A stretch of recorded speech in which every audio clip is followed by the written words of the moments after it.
have the ability to get one. That's true. You buy a new house, you pay a lot of money, and the developers, you're not allowed to do anything more. They put restrictors on. They used to have a restrictor where you could take it out, but now they weld it in. And you take a shower or wash your hands, whatever you do, including dishwashers where no water comes out. But you wash your hands, and in my case, I like to take a nice shower to take care of my beautiful hair. And I have to stand under the shower for 15 minutes till it gets wet. It comes out drip, drip, drip. It's ridiculous. And what you do is you end up washing your hands 5 times longer. It's the same water. And we're going to open it up so that people can live, and we're going to hopefully have Congress approve it so it's memorialized. We're going to try and get all of these things, including straws, a little thing like straws. We did straws a month ago, where the paper straws were melting, they were dissolving, they weren't working well, and we went back to the plastic straws. We're going to get Congress to memorialize just about everything we've done here, because most of it's common sense. But the water is horrible. When you go into anytime you see a new faucet, you know it's going to be a long wash of the hands. And so we're changing. It's a big deal. I did it in the first administration. Biden came in his first week, and he had no idea what he was doing, but somebody told him to do it. In his first week, he put the restrictions on all the bathroom utilities, even in areas that have so much water they don't know what to do with it. You see those areas all the time with the flooding. So we're doing that, and we're going to get all of the things that you've seen. I think we set a record. We're up to almost 200 and 500 amendments. Nobody's ever done that much. We're going to get them approved by Congress so they're memorialized. And we look forward to doing that. Very important. And Congress is going to start working on it as soon as we get the big, beautiful deal done. The big, beautiful deal is important. The biggest tax cuts in the history of our country, that's important.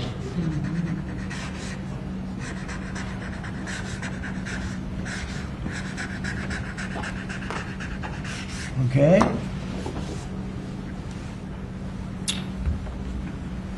Okay, is that okay? Good. It's a 10. You're taking a good shower. It's amazing. We rate the signatures. That was a 10, that's why. This is another executive order relating to deregulation, sir. There are a lot of regulations on the books that either promote monopoly directly or prevent new market entrants from entering into a given market. The net effect of that is very negative for consumers. So what this executive order is going to do is direct your departments and agencies to work with the FTC, with the Attorney General, with the Department of Justice, to ensure that the regulations we have on the books don't function as anti-competitive barriers to new market entrants. The net effect of all of that is going to hopefully be market forces that redound to the benefit of consumers and ordinary Americans as opposed to monopolistic businesses. I said yesterday he was a great, great student at Harvard before it went bad. It's gone really bad. Now they're teaching their students mathematics, basic mathematics. Can you believe it? So what does that mean? They're allowing people in that can't add 2 and 2? What's going on at Harvard? I went to law school there, sir, and it was pretty liberal when I was there, but it's gone way off the deep end in recent years. I don't know if you read that. They're teaching them basic mathematics, people that got accepted to Harvard. How come they got accepted if they don't have mathematics? And we're holding back $8 billion. Can we believe? We give Harvard $8 billion. And we're holding back Columbia. We're holding back a lot of the schools because they were woke. And they've hurt a lot of people. Okay? Thank you. Thank you, sir. Okay. There are a large number of regulations on the books. These are regulations that are currently in effect that we believe blatantly violate the law, blatantly violate Supreme Court precedent that otherwise are just blatantly illegal. So what this presidential memorandum does basically just directs the heads of your departments and agencies to follow the law and to cease enforcing regulations that are blatantly illegal or unconstitutional. It's a big deal.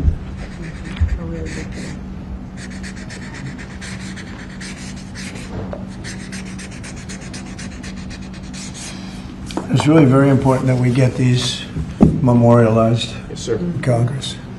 Very important for the long haul, right? Yes, sir. This is the last of our deregulatory EOs for the day. This is zero-based regulatory budgeting. The idea here is that over time, regulations accumulate on the books and in the Federal Register, and people aren't taking a close, detailed look at what's on the books and clearing them out as times change or as regulations become dated or ineffective. What this executive order is going to require is each of your departments and agencies to scrutinize on a continuing rolling basis all of the regulations they actually have on the books and sunset those that either no longer serve a purpose or the departments and agencies can't identify a specific reason for keeping them active. Okay.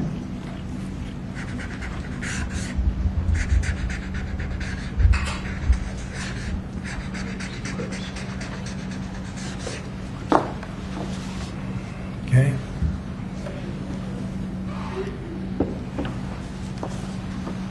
Thank you, sir. Sir, you've taken action against a number of law firms that have in one way or another been involved in the weaponization of government or actions of lawfare. One of those law firms is Sussman Godfrey, similar to what we've done previously with other law firms.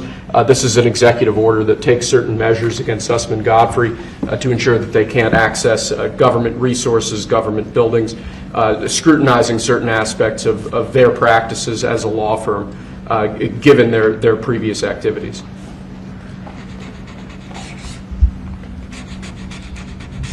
And we've signed with many law firms, the ones that we thought were inappropriate, and they've all agreed to pay $1 million.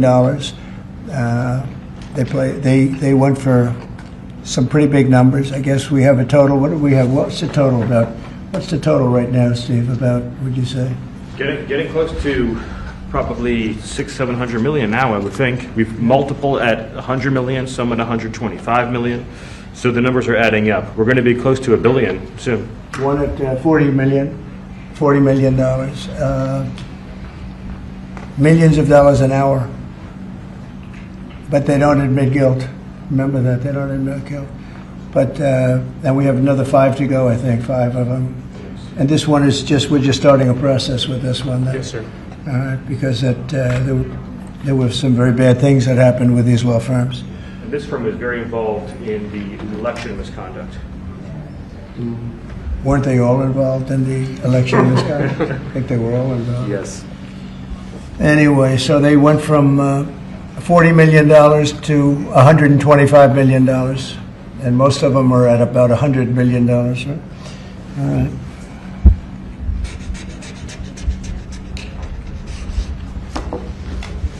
Thank you. Thank you, sir. The next presidential memorandum we have for you relates to Miles Taylor. You may recall that Miles Taylor served in the Department of Homeland Security during your previous administration. In his capacity with the Department of Homeland Security, he leaked classified information. He wrote a book under the pseudonym Anonymous, making outrageous claims both about your administration and about others in it. What this presidential memorandum is going to do, one, it's going to strip any active clearance that he has in light of his past activities involving classified information. It's also going to order the Department of Justice to investigate his activities to see what else might come up in that context, given his egregious behavior during your previous administration. And I had no idea who this guy was. I had no idea. I saw him on CNN, or one of them, I guess CNN, a lot. He'd be on all the time saying that the president is the president. I had no idea. It's like, you know, in this office you have a lot of young people, and they're here. I'll see him for 2 minutes, and I assume he was in the office, but I barely remember him. It was somebody that went out and wrote a book and said all sorts of terrible things that were all lies, and it was like he was this gentleman or that gentleman, like I dealt with him all the time. I had no idea who this guy. I said, who the hell is Miles Taylor? And he made a living on going on CNN talking about the president. And I think what he did, he wrote a book, Anonymous, said all sorts of lies, bad things. And I think it's like a traitor. It's like spying. He walks into the office. He's supposed to be sitting here. A lot of people, you know, I'll be here and they'll be there'll be 20 people standing in the room. There'll be oftentimes young people in the office. I assume he was one of them at least. But I didn't know anything about him. And he wrote a book, Anonymous, and I always thought it was terrible. And now we have a chance to find out whether or not it was terrible. But it was a work of fiction. Had a lot of publicity, got himself a nice job with CNN or one of them. And I think we have to do something about it. You can't have that happen. If that happens to other presidents, it wouldn't be sustainable for other presidents. I seem to be able to sustain, but if that happened to other presidents, I mean, it's just unfair. And if it was a Democrat president, I'd say that's a terrible thing. A thing like that can happen, that's a terrible thing. And it's time to find out whether or not somebody can do that. Can they write a book about very confidential meetings, and because they happen to be one of a lot of people in a room, and they go out and write a book, and worse than that, call it anonymous, like it's a big deal, and everybody's saying, who is it, who is it, who is it? Then it was found out who he was a long time later, and he got a lot of publicity off that one. He's like a promoter. But we're going to find out whether or not somebody's allowed to do that. I think it's a very important case, and I think he's guilty of treason, if you want to know the truth. But we'll find out. And I assume we're recommending this to the Department of Justice. Yes, sir.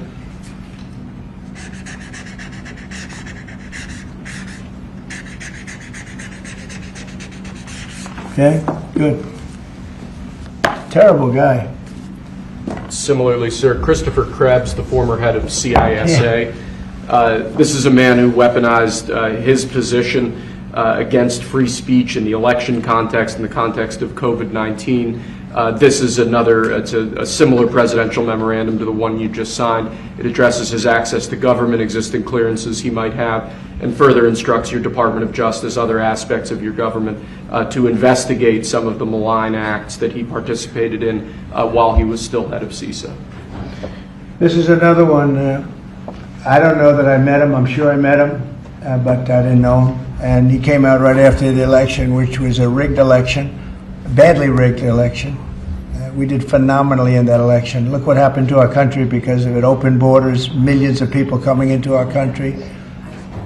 Russia and Ukraine, that would have never happened. October 7th would have never happened. Afghanistan, the way they withdrew with 13 dead, but so many killed, actually. I mean, so many killed outside of the 13 soldiers, hundreds of people killed. And maybe, I don't know, never mentioned, but I mentioned it, 42 or 43 people so badly injured, the legs, the arms, blown off, the face. And this is all because of an incompetent group of people that preceded us, and that would have never happened. And this guy Krebs was saying, oh, the election was great, it was great. Well, it's been proven that it was not only not great. When you look at all these lawyers and law firms that are signing, giving us hundreds of millions of dollars, it was proven by so many different ways in so many different forms, from the legislatures not approving to the 51 intelligence agents that worked from all of the different scamming operations. It was a very corrupt election. They used COVID to cheat. And we're going to find out about this guy too, because this guy's a wise guy.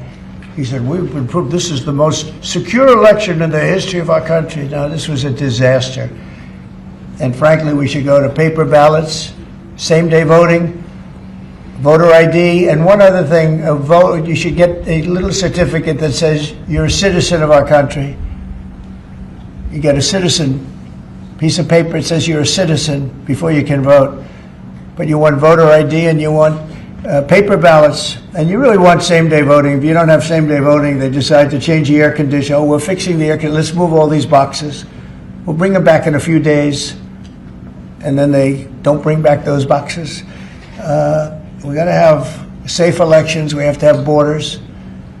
Ideally, we have to have a free press, which we don't have. We don't have a free press. We have a very dishonest press. This is an honor. We're going to find out whether or not he was right. This was a disgraceful election, and this guy sat back saying, well, I'm a member, or like he's a Republican or something. And almost right from the beginning, And he's tried to make the case that this election was a safe election. I think he said, this is the safest election we've ever had. And yet, every day you read in the papers about more and more fraud that's discovered. He's the fraud. He's a disgrace. So we'll find out whether or not it was a safe election. And if it wasn't, he's got a big price to pay. And he's a bad guy. Here's another one. I have no idea who he is.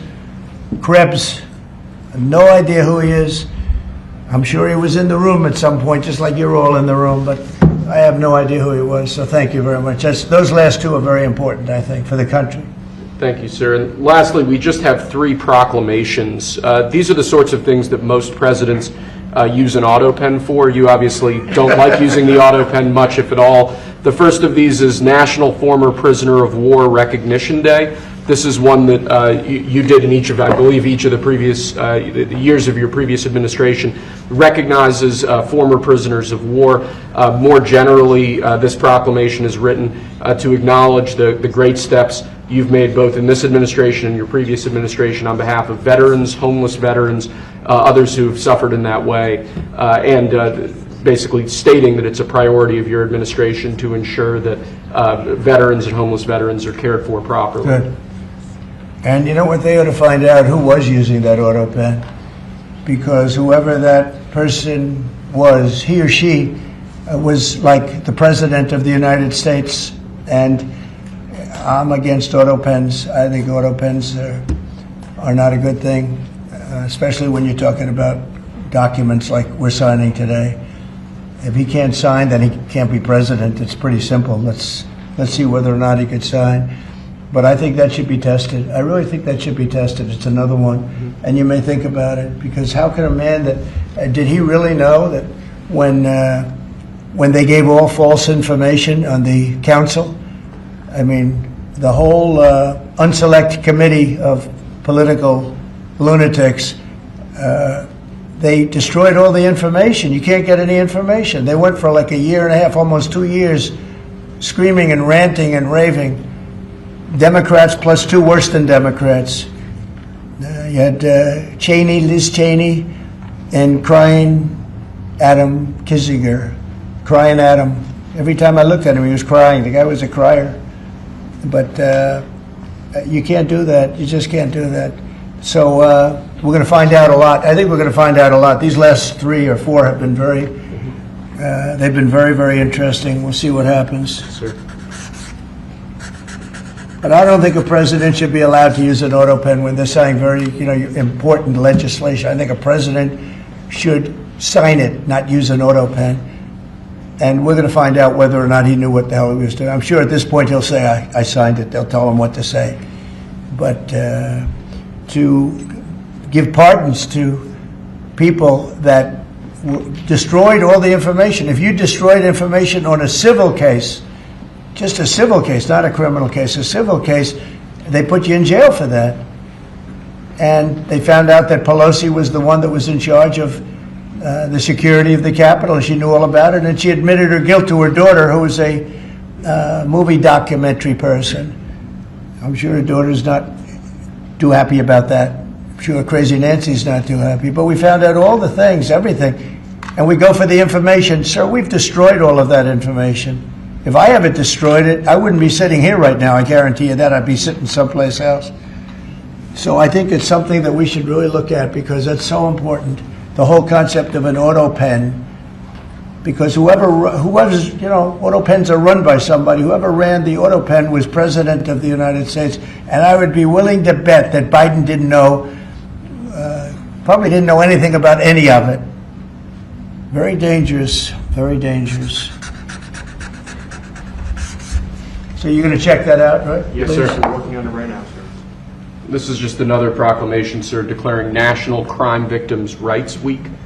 You've obviously made it a major priority of your administration to track down and at times deport criminals who have committed violence on our streets, who have victimized so many people. This is an annual proclamation that hopefully gets Americans to remember that when crimes occur, there are real victims, there are real people who are affected, and there are people who suffer as a result.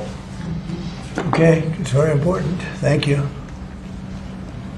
I just want to add, so we're working very hard with Democrats, the governor, with Matt Hall, with a lot of transportation, Sean, and all of the people trying to keep Selfridge Air Force Base open, strong, thriving, and I think we're going to be successful, Governor. I think we'll be very successful at that. We've gotten some good feedback from Pete Hegseth and Department of Defense, and they're talking about F-16s, they're talking about F-35s, you know, et cetera. That we're going to. It's a great piece of property. It's a great location, and it's a great state. So I think we're going to come back with a very good answer.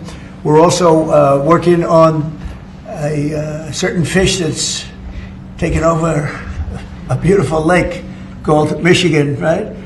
And that's a tough one. That's a tough one. It's very. Do you want to just talk about that? Sure, Mr. President. Yeah. First of all, I want to thank you for caring so much about Michigan. We've been working a long time. We couldn't get Joe Biden to do anything about either one of these issues, particularly Selfridge Air Force Base. It'll be critical to Michigan's economy and our security when you're able to deliver us another mission there.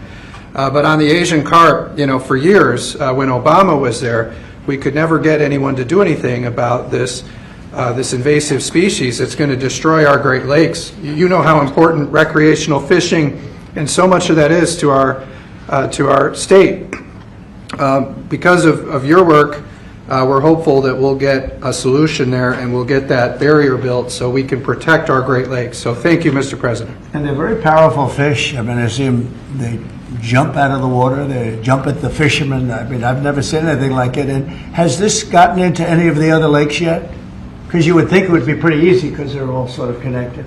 Governor? It's why we're working so hard to make sure that, you know, we work with the Army Corps and erect a barrier so that the Asian carp can't get into Lake Michigan. It'll devastate the ecosystem, the economy, tourism, and it's 20% of the world's fresh water is in the Great Lakes, Mr. President, which is why it's so important that as a nation we protect the pristine waters. Yep. And, you know, all of a sudden, I assume the lakes are all interconnected, right? Yeah. So at some point they're going to be in the other lakes. And so we're going to work hard on that. I spoke with the Army Corps of Engineers, and they have a method. It's a pretty gruesome method, but it's a method. And I think they know what to do. So we're going to work on that very hard. And thank you, Governor, very much.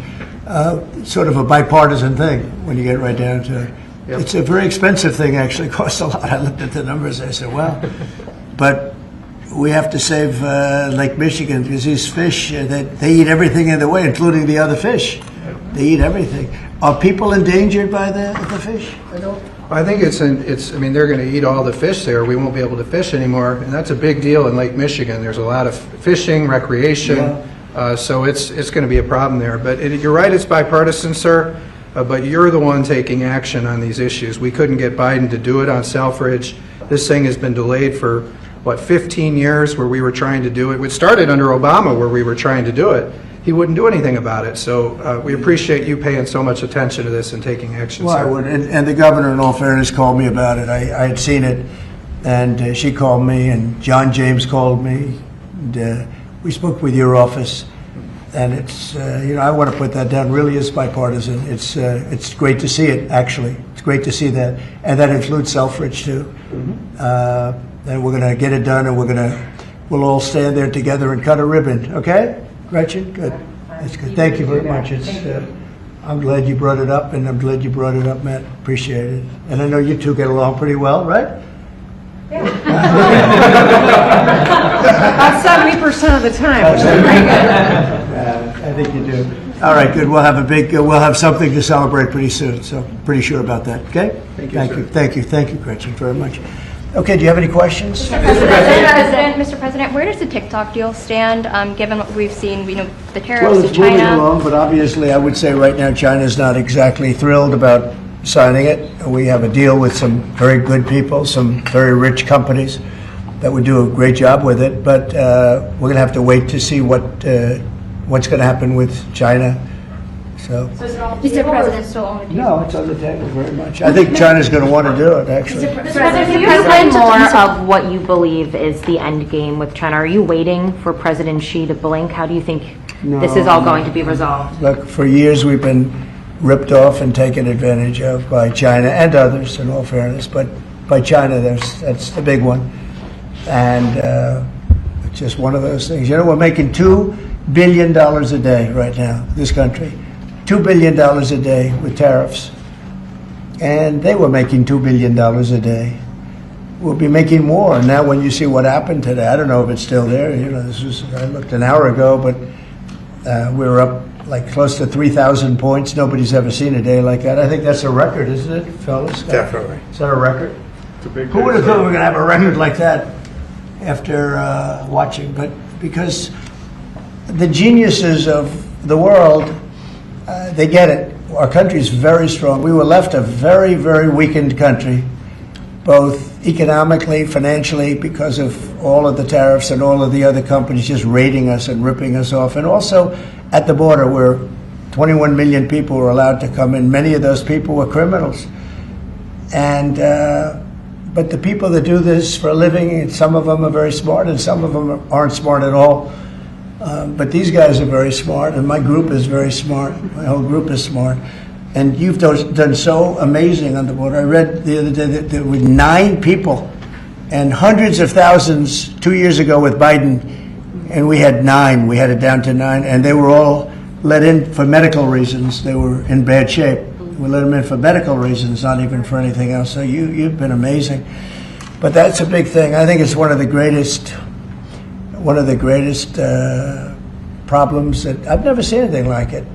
Open borders. The whole world was emptied out. Prisons from all over the world, from the Congo in Africa, from Africa to Asia, a lot in South America, but it wasn't just South America. Prisons emptied out.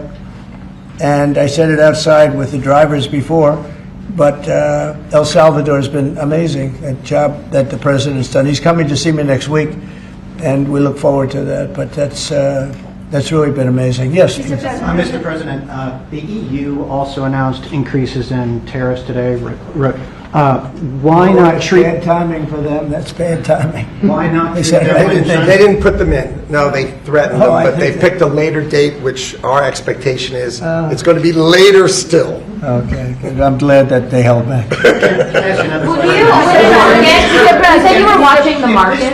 If this was the strategy all along to bring them to the table, why did you instruct or advise, or maybe they did it on their own, some of your top aides to say this is not a negotiation, to hold the line, that they were going to hold the line, that you were not going to change Well, your a lot mind? of times it's not a negotiation until it is, and that happens. And, you know, I said outside that you have to have flexibility to do it right, and that's what we have.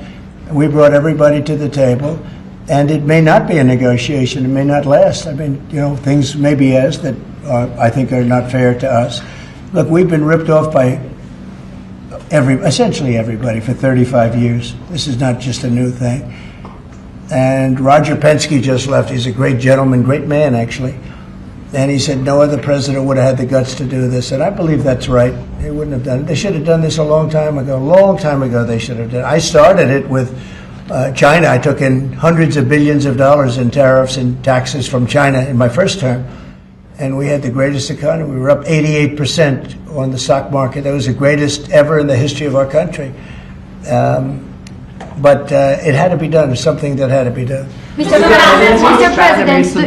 Mr. President, thank you so much. Which countries will be negotiating first? Do you have any criteria? Because, for example, Brazil and the UK, they do not have deficits with the US. They have a surplus. They do not have a surplus. They have deficits with the US. So what is the criteria? And also, would you consider talking or meeting with Xi Jinping? No, sure. He's a friend of mine. I like him. President Xi, I like him. I respect him. But they haven't treated our country right. Sure, I'd meet with him. On the other countries, we have Japan is here, and South Korea is here, and others are here, and we're trying to see them. It's, from what I hear, it's much more than 75. I said 75 plus. So many. It's everybody wants to make a deal, actually, and you know we want to do what's right for our country. We also want to do what's right for the world. The world is important. I mean, you know, it's the world, right? And I think we're going to make a lot of people very happy. And I think investing in the United States of America will be the greatest investment that anybody's ever made. Mr. President, is it expect to see the sectoral tariffs, so the pharmaceuticals, steel, is that something you're still considering moving forward Yeah, with? well, I will be, because we want them coming back. You know, we realized during COVID that we don't make our drugs and our pharmaceuticals in this country. So I realized that, and it was a big realization. We had to go to China to get drugs. We had to go to other places. I won't even mention the names, but we had to go to other places. We don't make it, and that's because we let them leave. And now if they want to come back, we're going to put tariffs on the pharmaceutical companies, and they're going to all want to come back. They're going to come back. I'm not going to pay them any money like Biden with the chip deal. That chip deal was horrible. They give billions and billions of dollars to chip companies. All they have is money. They have so much money. And they give billions of dollars, and they're just going to keep the money. They're not going to spend it. The only thing that's going to bring them back is you say, we have a barrier. You have to pay 50% or 100% or 200%. And if they have to pay that, they're going to say, we're not going to pay that. We're going to build here.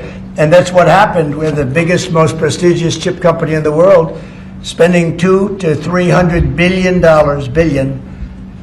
Think of that, $1 billion to build essentially one massive plant. It'll be one of the largest plants in the world. And we're going to get them very quickly. We're going to get them energy. We're going to get them the electricity they need and the energy that they need.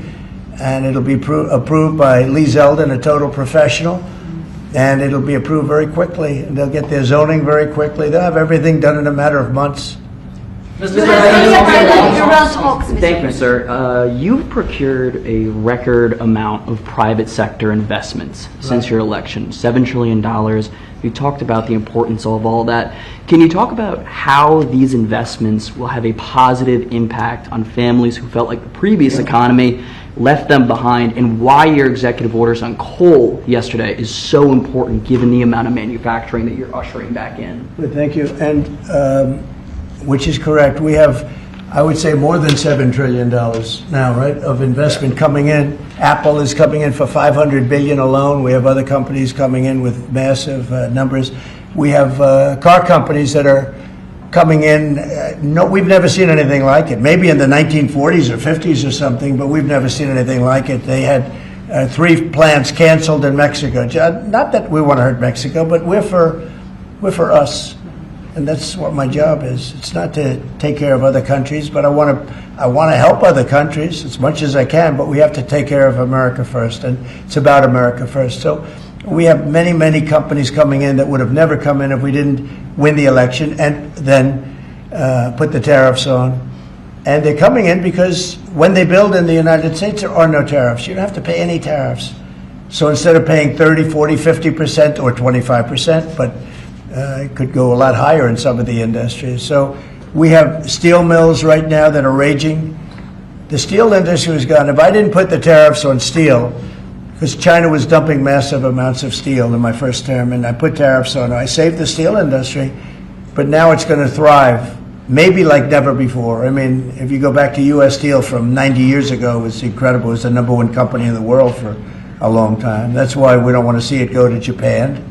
And we love Japan, but U.S. Steel is a very special company. We don't want it to go to Japan or any other place. So we're working with them, and I don't know if they need any money now. I'll be honest with you, they hit gold. They hit gold because if you look at it, they have such orders for steel now. It's incredible. What's going on in our country is incredible with respect to plants. So we lost 90,000 plants and factories from the beginning of NAFTA, the worst trade deal ever made in the history of this world, but certainly in the history of trade. There's never been a worse trade deal. We were able to cancel that. We had to get approval from Congress. It was like a disastrous curse because you had to go to Congress to get it terminated. You couldn't just terminate it because it was a bad deal. And you had people in Congress that didn't want to do it because they had other reasons, maybe bad reasons. They're mostly not there anymore, those people. But it's amazing what's happened. I appreciate that question because it's incredible. I don't think we've ever seen anything like it. $7 trillion, and it's much more than that because, these are places that we know. $7 trillion is unheard of. I never looked at the Biden numbers, but you could go a whole year And it was peanuts. Everybody was leaving. They weren't coming in, they were leaving. And that means jobs are leaving. And so we're not playing games. We're going to make this country greater than ever before. Thank you for that question. Mr. President, it seems that China's made some... Let her just do that. Oh, yeah, We'll get absolutely. you. Thanks. For the past few days, we've heard from this administration no pause. Was this idea of doing a pause, did that just come about this morning? Can you tell us exactly what came into consideration for you and your advisors? For a period of time, I wouldn't say this morning. Over the last few days, I've been thinking about it. I've been dealing with Scott, with Howard, with some other people that are very professional. And I think it probably came together early this morning, fairly early this morning. Just wrote it up. We didn't have the use of, we didn't have access to lawyers, or we just wrote it up from our hearts, right? It was written from the heart. And I think it was well written too, but it was written from the heart. It was written as something that I think was very positive for the world and for us. And we don't want to hurt countries that don't need to be hurt. And they all want to negotiate. The only problem is, you can only do so many at one time. It's like, we want to do it right. We want to get it right. We want to take care of them, but we have to take care of our country. So, but this was something certainly we've been talking about for a period of time. And we decided to pull the trigger. And we did it today, and we're happy about it. I didn't know it would have that kind of an impact, but it's, I think they have the biggest increase in the history of the stock market. That's pretty good. You're almost, if you keep going, you're going to be back to where it was 4 weeks ago. But it was a sick market 4 weeks ago, because the trade was sick. It was only a question of time. I don't blame the tariffs. I think the tariffs just sort of magnified what was happening. It was sick. Biden allowed these people to get away with murder. Biden allowed China to just take advantage of us. We had like $1 trillion deficit with China, $1 trillion deficit. So that was going to only be a matter of time. I think the tariffs brought it out faster and they magnified the problem. But I think this was a problem that existed far beyond tariffs. This was a systemic problem, and we're going to cure that problem. And maybe to a large extent we have, because we've revealed it, and we've revealed it very strongly. Yes, sir, please. Thank you, Mr. President. So it seems China's made some serious missteps here in these negotiations, and Secretary Besson said earlier you may have goaded them into a tough position here. I'm wondering, are you in a way putting together a coalition against China in terms of trade here? No. Well, China, look, they're very capable, and I don't blame China for what happened. I blame the people sitting right at this desk, right behind this desk, or another desk. You get your choice of 7. I happen to pick the Resolute. But I blame the people sitting behind in this chair, behind this desk, for being stupid, incompetent, or not having courage. This should have been done years ago. This should have been done before Obama, in all fairness. Not only Biden, Obama. It should have been done many years ago. This started with the World Trade Organization, which was owned by China. It was owned and paid for by China. They didn't even have to do things. They considered them a nation that was undeveloped. They said they were a developing nation. Well, we're a developing nation too, if you think about it. Look at our inner cities. Look at what's happened. I think we're starting from ground zero there, right? So we're a developing nation too. No, I don't.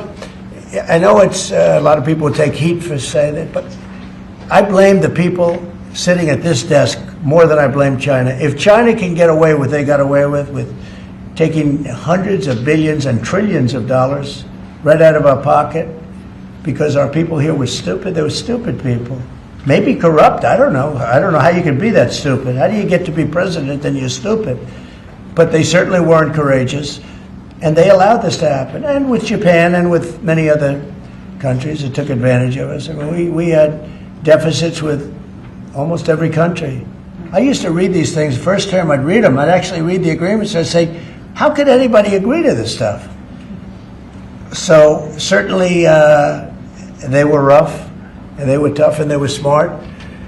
And you can blame them, but I really blame the people that allowed them to do it. Because, if you could read first grade and you could read these agreements, you'd say, these are terrible deals. I actually used to say, who would allow deals like this to be made for our country? And maybe it's people that didn't care. Maybe it's people that weren't courageous. Maybe it's people that were corrupt. I don't know. But I blame those people more than I blame anybody else. Mr. President, you've been very specific in saying that you would like the EU to purchase U.S. energy. Is there something specific that you would like China to do? Well, you'll be hearing about that. Yeah, there are a lot of things I'd like China to do. Are there some examples? There are a lot of things that I want China to do, and I'll be telling China what that is. Not you, but I'll be telling China. Mr. President, Iran, you said the other day that if they do not agree to a potential nuclear deal, that it would be very dangerous for them. What specifically Well, they did you can't have a mean? nuclear weapon. Did you mean military action, though, if they don't agree? Oh, if necessary? Absolutely, yeah. And do you have a deadline for these Yeah, talks? I do. And You're talking about with Iran? Yes. Yeah, I They're saying do. it's not Do you have something negotiable. definitive this weekend, or do you see this as the start of a process? It's a start. Do you have a timeline? We have a little time, but we don't have much time Who is starting the because we're not going to let them have a nuclear weapon. Is Can't it let them have a going to be nuclear there, weapon. Mr. President? And we're going to let them thrive. I want them to thrive. I want Iran to be great.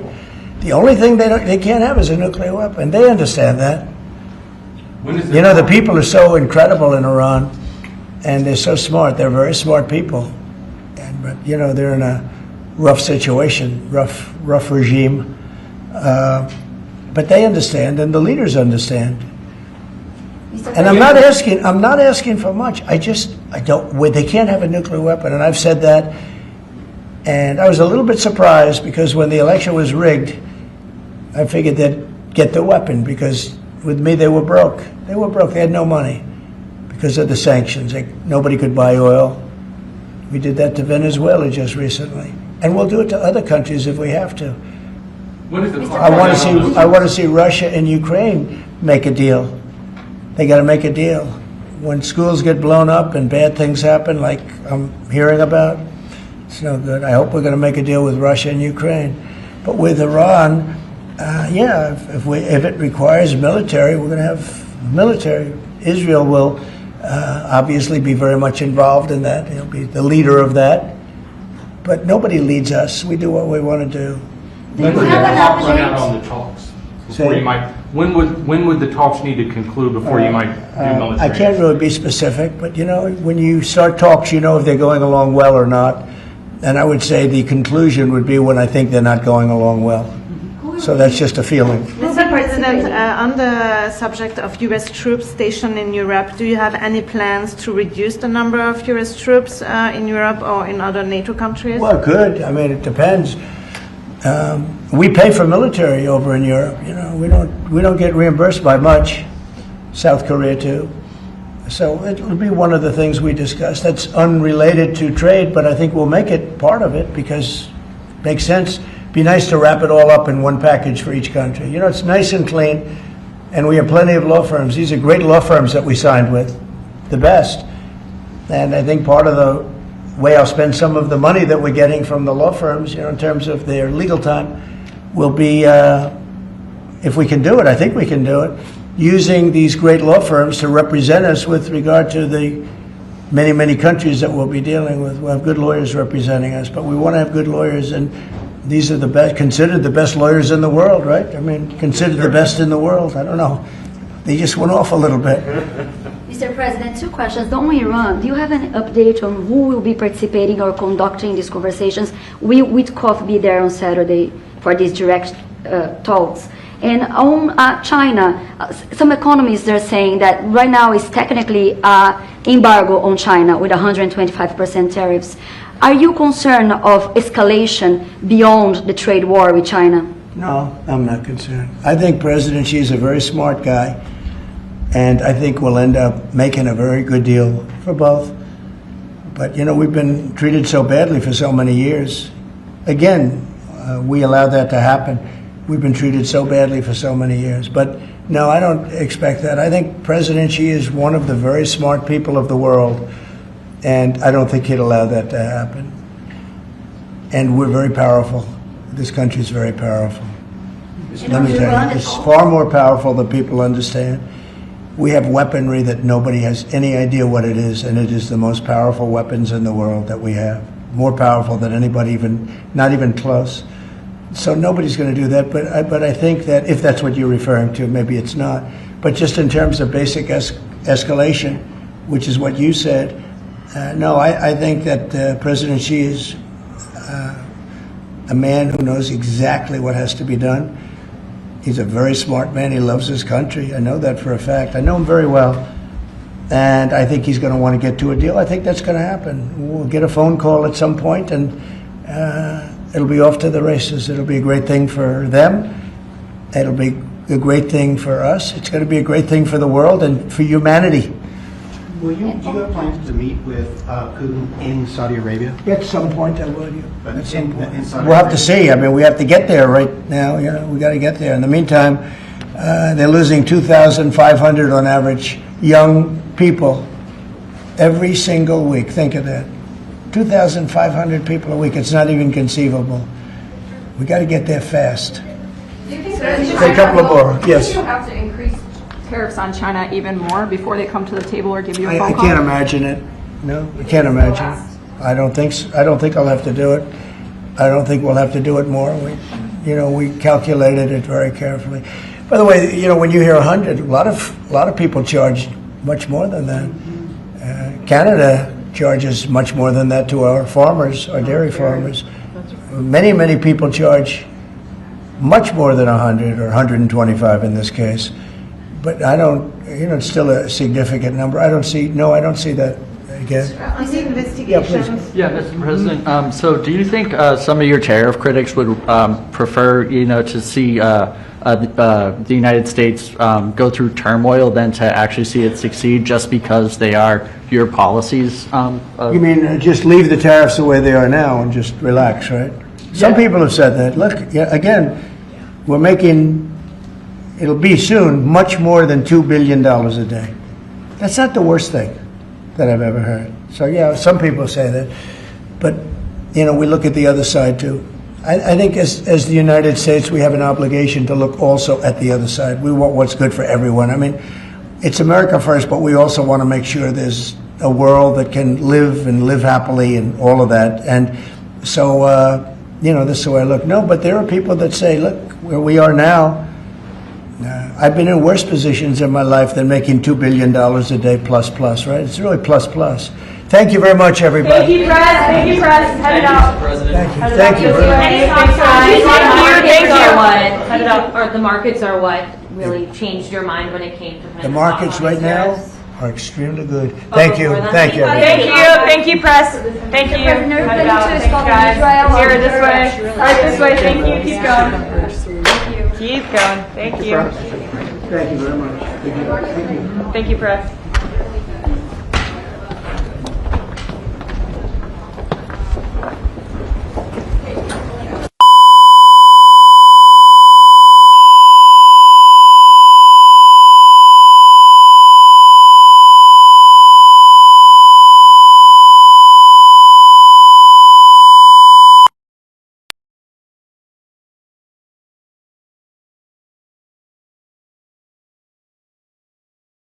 Much appreciated. We just had a wonderful meeting with the greatest race car drivers in the world and some really spectacular people that won the Indy 500 for the last, for the last 4 years or last 2 years. And Roger Penske is so incredible. And the Daytona winners and the Daytona 24-hour champions. So it was really great to see them. And to see those cars are incredible. So there's a lot of winning out there, and we're having a good day in the stock market, as you can see, an all-time record day, and hopefully it continues. I think it should. Our country is stronger than it's ever been, and somebody had to do that. We had to take the medicine. We had to go through the operation, and that's what we've been through, and a lot of presidents would not have done it. No president would have done it, I think, but it had to be done, and I just want to thank my team, this team here, and lots of others, and Scott and Howard have been incredible, and for energy, there's nobody like this man, and for the roads and highways, boy, you've done well, Sean, so we appreciate it, very much appreciate it, and if we could, let's see, we've signed a lot of executive orders, and some ambassadors have been approved, and we're going to start that process right now. We're honored to have Gretchen Whitmer from Michigan, great state of Michigan, and she's really done an excellent job, and a very good person. And we're working on the suffrage, as you know, the air base. We're trying to get the air base open, keep it open. I think, Gretchen, if you're there, and Matt Hall, the Speaker of the House of Michigan, and he's been fantastic as the Speaker. I appreciate it. We won the state, Matt, and We did. you helped me a lot. I did, and you made me speaker, so thank you, Mr. President. That's good too. And Gretchen, I think everybody knows. So we're working on that very hard, and I think we'll come home with a winner for Michigan, okay? I just spoke with the Secretary of Defense.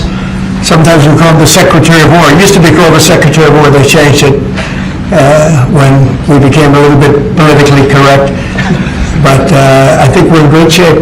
We're going to be in great shape. So thank you very much for being here. Thank you very much, Matt. Congratulations. Great job. So we'll start with the first orders. And I think we have one for a man named Mike Huckabee. Does anyone know Mike Huckabee? Yes, sir. He's going to be a great ambassador to Israel. And we're thrilled to have him, that I can tell you. Go ahead. Yes, sir. So the Senate confirmed Governor Huckabee to be your next ambassador to Israel earlier today. That's his commission as ambassador. And then we also have a transmittal letter to the President of Israel requesting that he accept Ambassador Huckabee's credentials. He's going to be fantastic. He's going to bring home the bacon. Well, bacon isn't too big in Israel. Let's just I had to clear that up.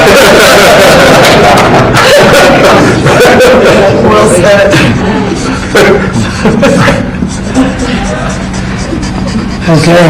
Thank you, sir. Congratulations to Mike Huckabee. Next, sir, this is a big one. As you've consistently identified, restoring our maritime dominance as a nation is very important.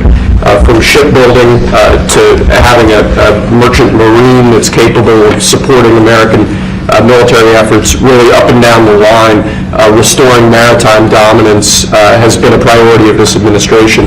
This executive order, which was prepared primarily by the National Security Council staff and National Security Advisor Waltz, has a number of very significant policy steps, all aimed at restoring American maritime dominance and ensuring that we have the shipbuilding capacity and ability to compete globally, both militarily and in the civilian space as well.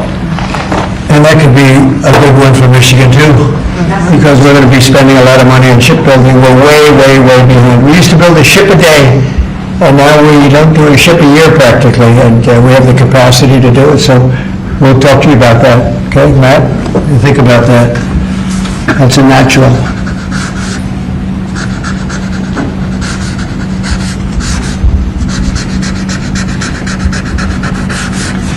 Okay, shipbuilding.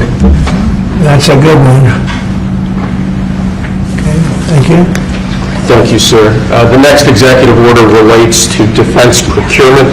Our current defense procurement process has been criticized by many folks on both sides of the aisle as being too slow to adapt to new and changing technologies, not delivering the sorts of weapons and systems that our warfighters need in order to compete on the battlefields of the future. So with this executive order, we're going to be modernizing the procurement structure that the Department of Defense uses to allow it to more quickly adapt to changing circumstances around the world. And we're also going to be launching a review of existing procurement programs to ensure that we're getting value for the money and to ensure that we're getting the best possible systems in the field. And which are currently horrible. I'll tell you, they're horrible. That process is ridiculous what they do. They get the highest price and not even good-looking equipment, and we're changing it. We're going to change it to the best. So this is very, very important.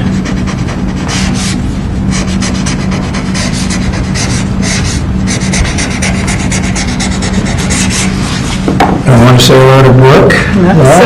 She got the cost of eggs down 87%. Governor, we have somebody that's done a great job at Department of Agriculture, and Christy Long, who perhaps a few of you have heard of.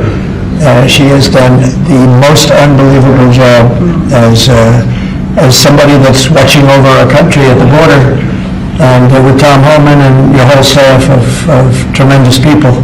So thank you. Who would think that she is like meant for that job, huh? She's meant for it, so I just saw you there, both. Thank you very much. Thank you. We'll do it later, please. Thank you, sir.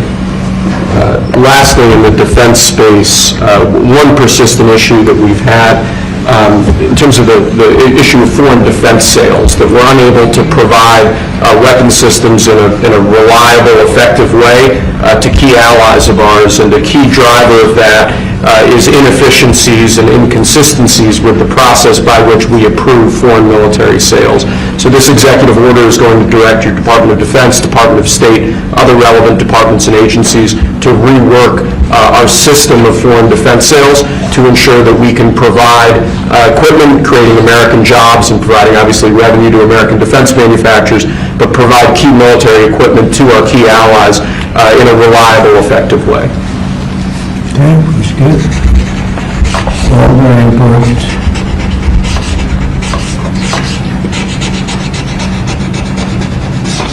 Okay. Because the budget is just about approved, and it's a big budget, and we want to spend the money properly, get the best equipment in the world. We rebuilt our military during my first term. We built it entirely beautiful, and then some was given away to Afghanistan so stupidly, the most embarrassing day in the history of our country, I think. But it's still, we have to fix it up a little bit, and that's what we're going to do. We're going to do a good job of it too. Thank you. Next up, sir, we have a series of executive orders and memorandum all relating to deregulation, which has obviously been a major priority of your administration. The first of these is an executive order. The Biden administration launched what you've called a war on showers. They had certain regulations that basically killed the water pressure of showers and other water appliances. You can say it. Go ahead. What are the appliances? I mean, it's everything, sir. Sinks and dishwashers, toilets, sinks. But the shower heads are... There's no water. You don't get water. It's ridiculous. So with this executive order, we're effectively going to be reversing that set of regulations to ensure that Americans have choice in the consumer market. If they want a low-flow shower head, they can buy one. If they want a real-deal shower head, they should have the ability to get one. To buy a new house, you pay a lot of money, and the developers, you're not allowed to do anything more. They put restrictors on. They used to have a restrictor where you could take it out, but now they weld it in. And you take a shower or wash your hands, whatever you do, including dishwashers when no water comes out. But you wash your hands, and in my case, I like to take a nice shower to take care of my beautiful hair. I have to stand under the shower for 15 minutes till it gets wet. It comes out drip, drip, drip. It's ridiculous. And what you do is you end up washing your hands 5 times longer. So it's the same water. And we're going to open it up so that people can live, and we're going to hopefully have Congress approve it so it's memorialized. We're going to try and get all of these things, including straws, little thing like straws. We did straws a month ago, where the paper straws were melting, they were dissolving, they weren't working well, and we went back to the plastic straws. We're going to get Congress to memorialize just about everything we've done here, because most of it's common sense. But the water is horrible. When you go into anytime you see a new faucet, you know it's going to be a long wash of the hands. And so we're changing. It's a big deal. I did it in the first administration. Biden came in his first week, and he had no idea what he was doing, but somebody told him to do it. And his first week, he put the restrictions on all the bathroom utilities. Even in areas that have so much water, they don't know what to do with it. You see those areas all the time with the flooding. So we're doing that, and we're going to get all of the things that you've seen. I think we set a record. We're up to almost 200 and 500 amendments. Nobody's ever done that, but we're going to get them approved by Congress so they're memorialized. And we look forward to doing that. It's very important. And Congress is going to start working on it as soon as we get the big, beautiful deal done. The big, beautiful deal is important. The biggest tax cuts in the history of our country, that's important.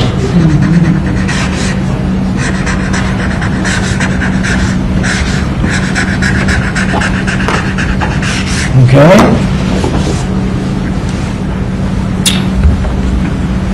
Okay, is that okay? It's exactly. Good shower. Amazing. We rate the signatures. That was a 10, that's why.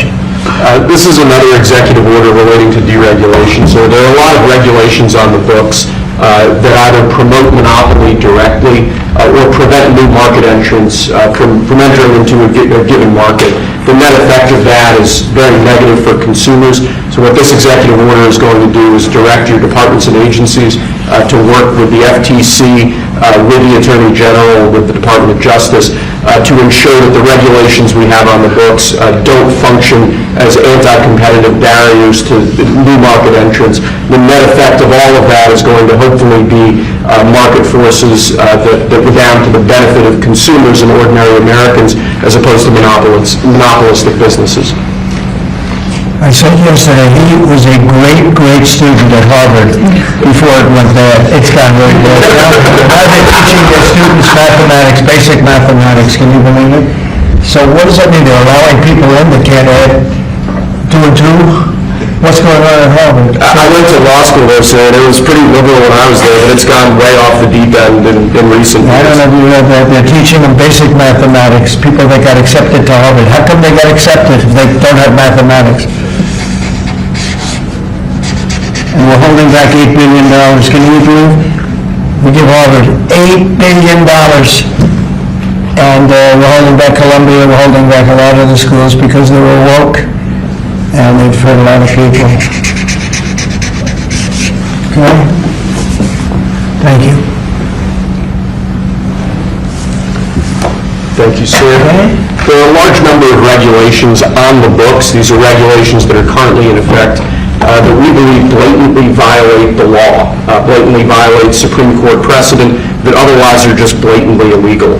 So what this presidential memorandum does basically just directs the heads of your departments and agencies to follow the law and to cease enforcing regulations that are blatantly illegal or unconstitutional.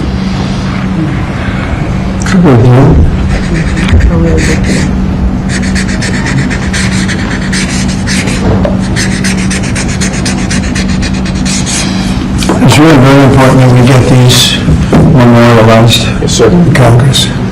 Very important for the long run. Yes, sir. This is the last of our deregulatory EOs for the day. This is zero-based regulatory budgeting.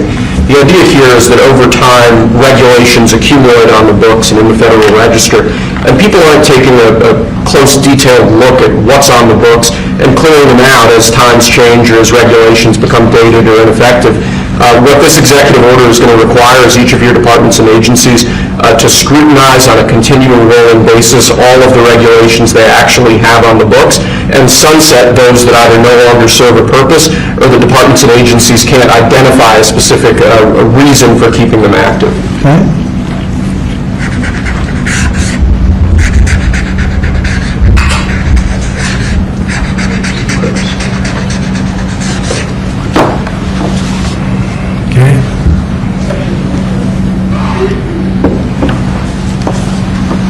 Thank you, sir.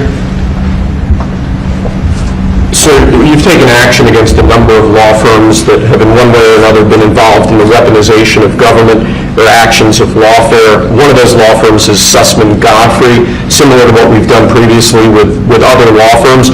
This is an executive order that takes certain measures against Sussman Godfrey to ensure that they can't access government resources, government buildings, scrutinizing certain aspects of their practices as a law firm, given their previous activities.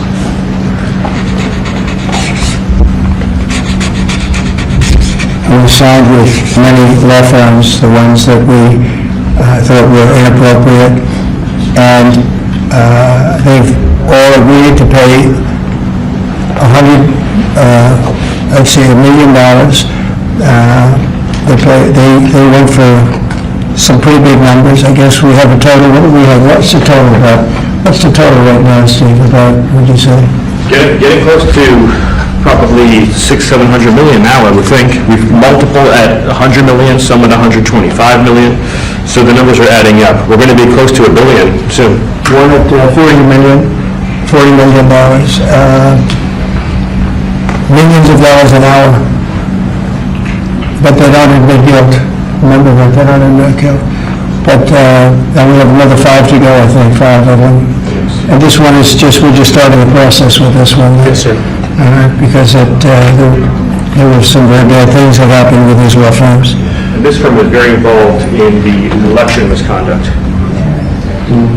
Weren't they all involved in the election misconduct? I think they were all involved. Yes.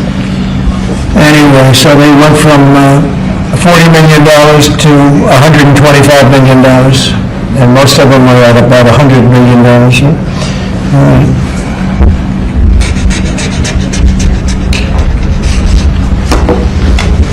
Thank you. Thank you, sir. The next presidential memorandum we have for you relates to Miles Taylor. You may recall that Miles Taylor served in the Department of Homeland Security during the previous administration. In his capacity with the Department of Homeland Security, he leaked classified information. He wrote a book under the pseudonym Anonymous, making outrageous claims both about your administration and about others in it. What this presidential memorandum is going to do, one, it's going to strip any active clearance that he has in light of his past activities involving classified information. It's also going to order the Department of Justice to investigate his activities to see what else might come up in that context, given his egregious behavior during your previous administration. And I had no idea who this guy was. I had no idea. I saw him on CNN, or one of them, I guess CNN, a lot. He'd be on all the time saying, the president is the president. I had no idea. It's like, you know, in this office you have a lot of young people, and they're here, I'll see him for 2 minutes, and I assume he was in the office, but I barely remember him.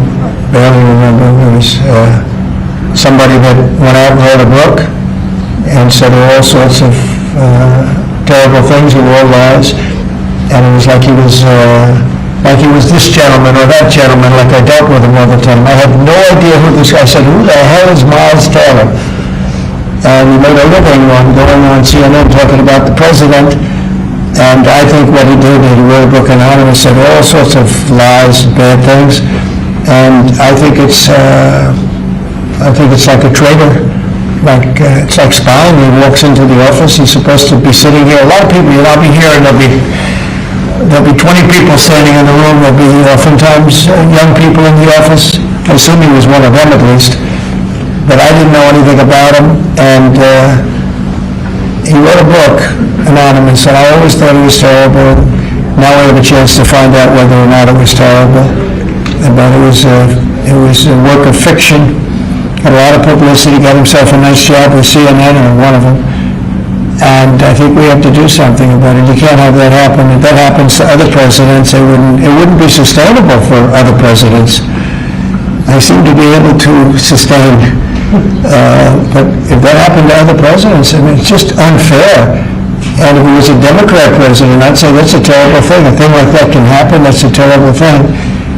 And it's time to find out whether or not somebody can do that. Can they write a book about very confidential meetings, and because they happen to be one of a lot of people in a room, and they go out and write a book, and worse than that, call it anonymous, like it's a big deal, and everybody saying, who is it, who is it, who is it? Then it was found out who it was a long time later, and you got a lot of publicity off that one. It's like a promoter. But we're going to find out whether or not somebody's allowed to do that. I think it's a very important case, and I think he's guilty of treason, if you want to know the truth. But we'll find out. And I assume we're recommending this to the Department of Justice. Yes, sir.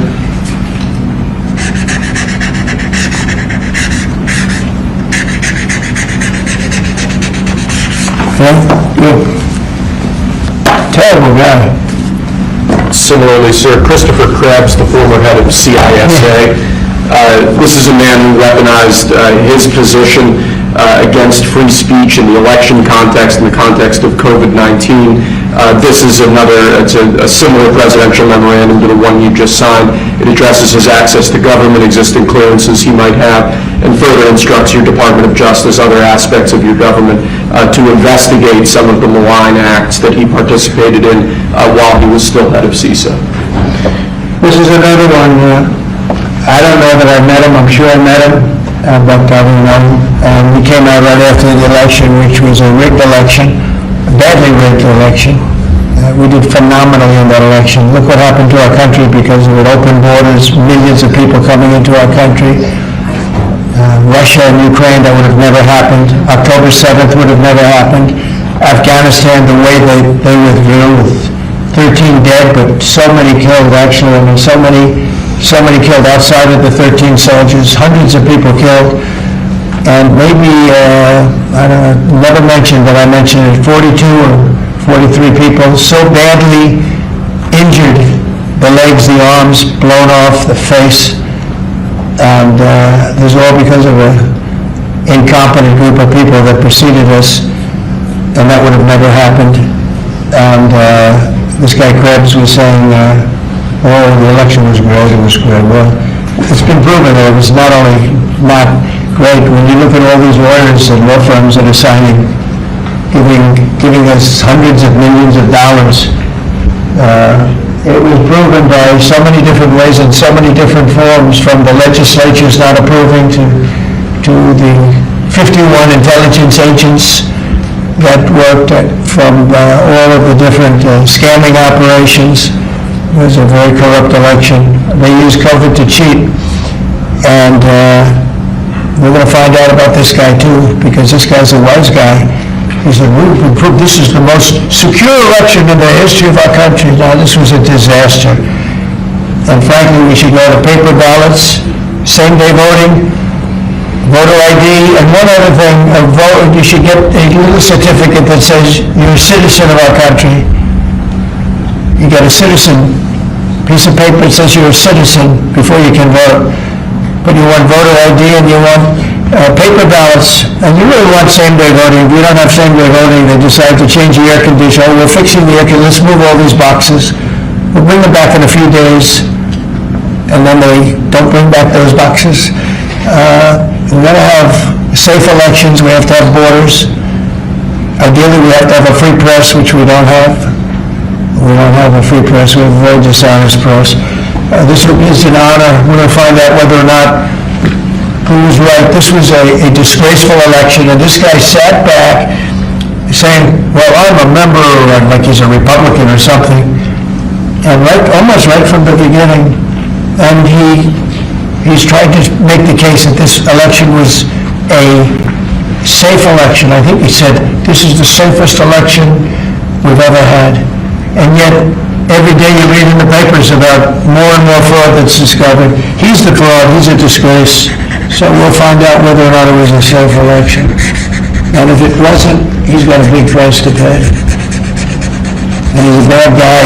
He's another one. I have no idea who he is. Krebs, I have no idea who he is. I'm sure he was in the room at some point, just like you were all in the room, but I have no idea who he was, so thank you very much. Those last two are very important, I think, for the country. Thank you, sir. Lastly, we just have 3 proclamations.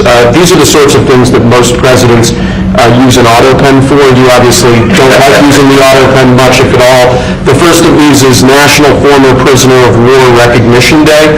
This is one that you did in each of, I believe, each of the previous years of your previous administration, recognizes former prisoners of war.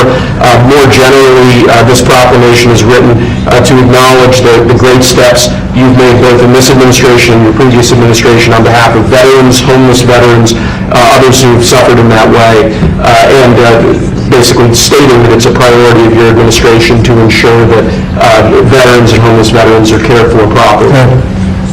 And you know what, they had to find out who was using that auto pen, because whoever that person was, he or she, was like the President of the United States, and I'm against auto pens. I think auto pens are not a good thing, especially when you're talking about documents like we're signing today.